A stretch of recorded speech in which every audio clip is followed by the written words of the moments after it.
Welcome back to my channel. இன்றைக்கி வீடியோவில் பச்சை மிளகாய் வச்சுட்டு ஒரு ஊறுகாய் எப்படி பண்ணுறதுன்னு பார்க்கலாம்.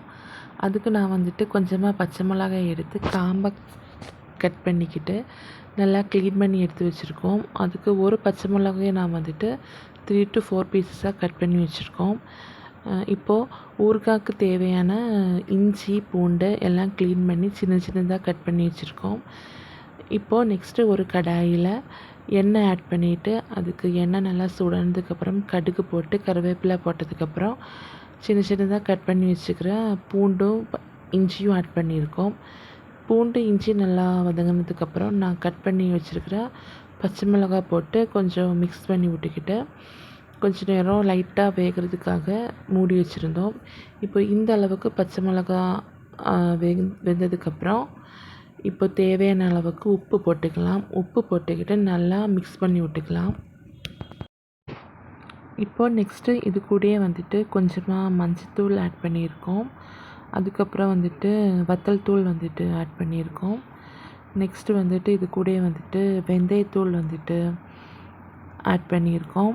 அதுக்கப்புறம் பெருங்காய பவுடரும் இது கூட ஆட் பண்ணிவிட்டு நல்லா மிக்ஸ் பண்ணி விட்டுக்கலாம்.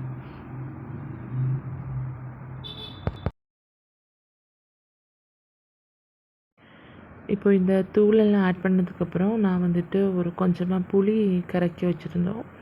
அந்த தண்ணியை இது கூட சேர்த்து நல்லா மிக்ஸ் பண்ணி விட்டுக்கலாம்.